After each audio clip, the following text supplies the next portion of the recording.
భారతదేశంలో ఇంచుమించు అన్ని కాలాల్లోనూ అత్యున్నత స్థాయికి చెందిన మహర్షులు ఉండేవారు. వారు తమ బోధనలు, ప్రచారాల ద్వారా ప్రజలు ఉన్నతతర స్థితులను పొందటానికి తగిన మార్గదర్శకత్వాన్ని అందించారు.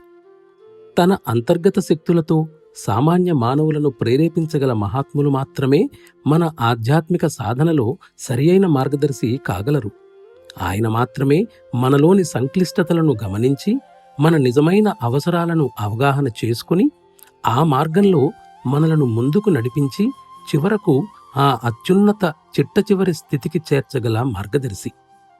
ఆయన ఉపయోగించే ప్రధాన సాధనం ప్రాణాహుతి లేదా యోగశక్తి ప్రసార ప్రక్రియ అని చెప్పవచ్చు.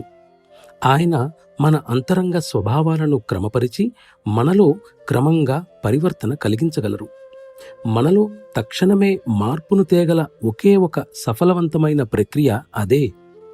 ఇప్పటి పరిస్థితులలో విషపూరితమైన వాతావరణ ప్రభావం సమస్త విశ్వాన్ని ఆవరించి ప్రతి మనస్సుపై దాడి చేసి దానిని నిరంతరం అల్లకల్లోలమైన క్రమరాహిత్య స్థితికి గురిచేసినప్పుడు అన్ని ఇంద్రియాలు అదుపుతప్పి వ్యక్తి మనస్సులో నిలకడ లోపించి అనుక్షణం ఎగిరిపోదామనే స్థితిలో ఉంటున్న తరుణంలో తన అమోఘ దివ్య శక్తులతో మనను ఆదుకొని ముందుకు నడిపించగల ఒక మహాపురుషుని అవసరం ఎంతో ఉంది. సహజ మార్గ ఆధ్యాత్మిక శిక్షణా విధానంలో ఇంద్రియాల కార్యకలాపాలు సాధారణ పద్ధతులలో సరైన మార్గంలో క్రమపరచబడి అవి వాటి మూల స్థితికి, అంటే మనం మొదటిసారిగా మానవ రూపాన్ని సంతరించుకున్నప్పటి పరిశుద్ధ స్థితికి తీసుకురావడం జరుగుతుంది.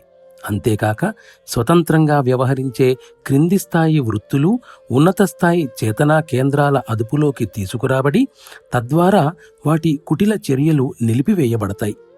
ఈ ఉన్నత స్థాయి కేంద్రాలు కూడా తమ వంతుగా అవి దివ్య కేంద్రాల అదుపులోనికి వస్తాయి.